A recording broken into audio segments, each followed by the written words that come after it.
Awal tahu berita ini, saya mikir, hah, yang benar? Ini nggak salah. Coba deh teman-teman lihat sendiri.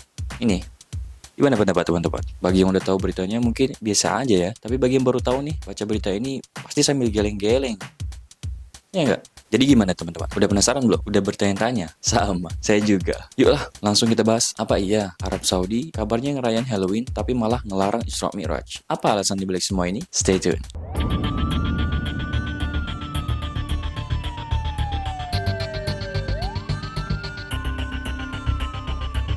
Oke teman-teman, jadi di sini saya nggak bahas dari sisi salah benarnya ya, karena itu bukan ranah saya, bukan saya gitu ahlinya. Nah, pasti semua umat muslim di Indonesia, khususnya yang udah balik atau udah dewasa nih, basic dan pikirannya, pasti udah tahu apa itu Isra Miraj, ya kan?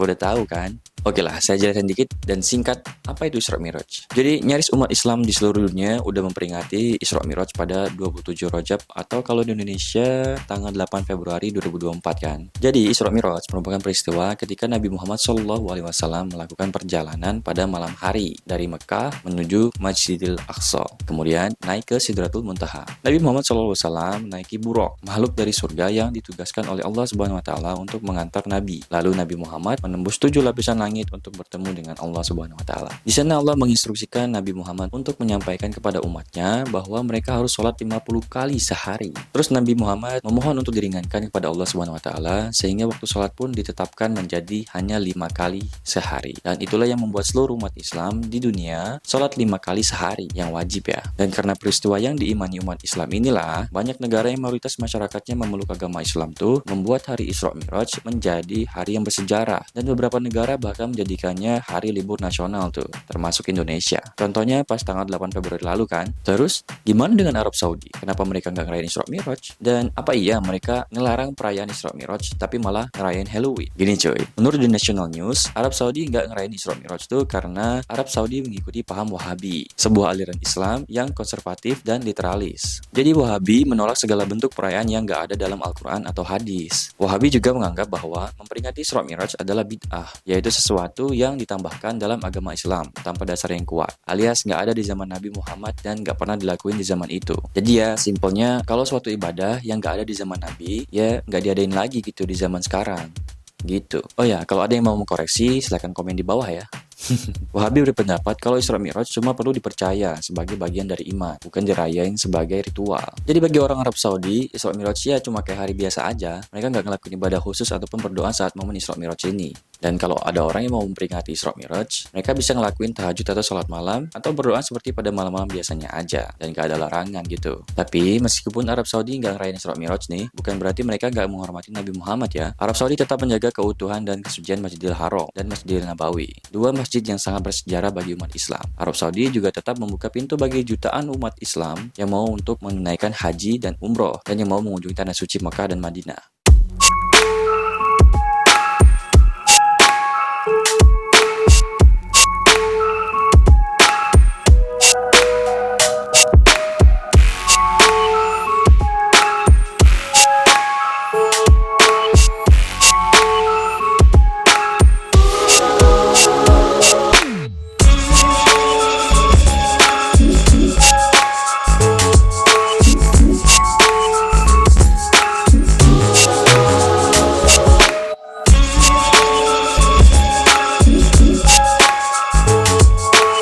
Nah, terus gimana soal Halloween? Apa benar Arab Saudi ngerayain Halloween? Jadi menurut Tribun News nih, perayaan Halloween ini tuh udah mulai dirayain Arab Saudi sejak tahun 2021 cuy. Ini tuh diinisiasi oleh Pangeran Muhammad bin Salman. Dan gak cuma perayaan Halloween nih, Pangeran Muhammad bin Salman ini juga ngebuat kebijakan yang reformasi pada saat itu, yaitu memberi izin ke kaum wanita untuk menginap di hotel, menyetir mobil, dan menjadi tentara. Iya gitu.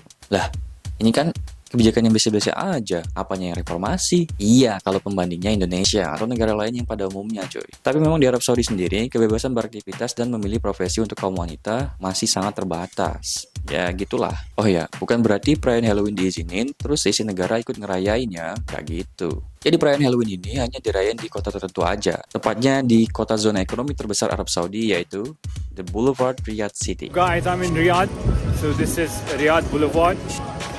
The ticket price is 25 Saudi riyals. You'll have to book it online. You cannot pay by cash.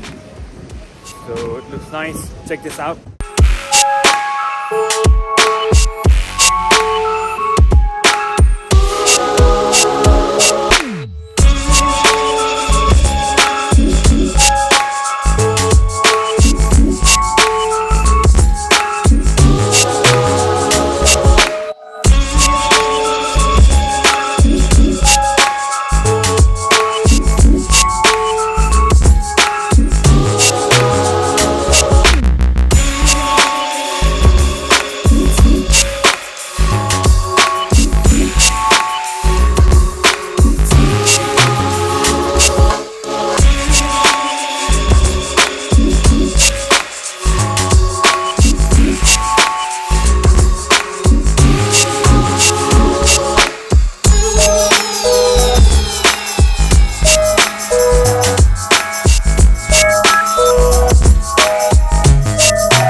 Jadi perayaan Halloween di Arab Saudi disebut sebagai bagian dari musim Riyadh ya. Di musim Riyadh ini ada festival olahraga dan hiburan tahunan juga di sana. Musim Riyadh juga merupakan bagian dari inisiatif musim Saudi yang diluncurkan pada tahun 2019.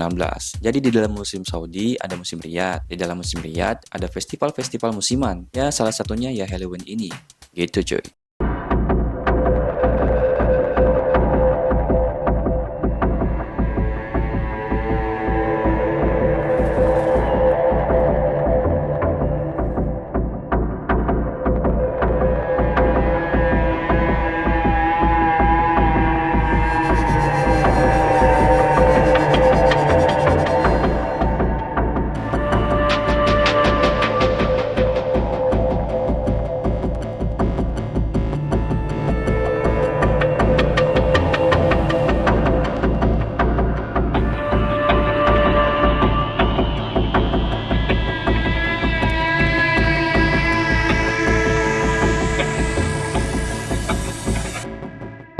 Oh ya, tambahan nih. Sebenarnya sebelum Halloween ini legal buat dirayain di Arab Saudi, pada tahun 2018 tuh, polisi Arab Saudi pernah menggerebek sebuah pesta Halloween dan nangkapin orang-orang yang merayani Halloween. Dan kalau menurut Daily Pakistan, sebelum perayaan Halloween, Arab Saudi juga pernah tuh ngerayain pesta topeng. Jadi, transformasi modern ini tuh mulai terjadi di kerajaan sejak putra mahkota Muhammad bin Salman yang menjadi pewaris tahta dan Perdana Menteri Arab Saudi mulai nyingkirin pembatas sosial.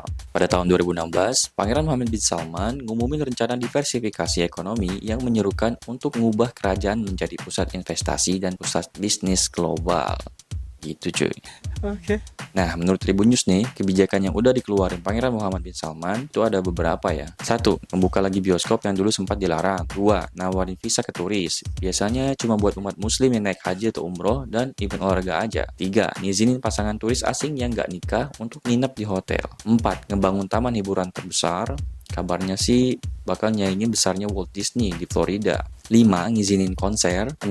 Ngebangun industri film. 7. Perempuan boleh nyetir mobil. Dan 8. Perempuan boleh nonton pertandingan sepak bola. Wow, banyak juga ya. Gimana nih kalau menurut teman-teman? Ada yang mau dikomen?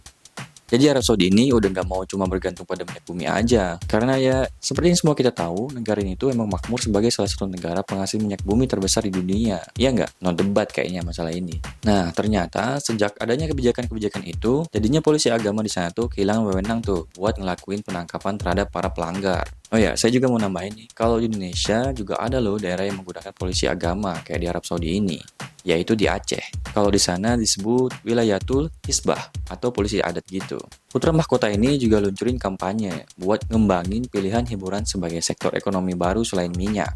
Wah.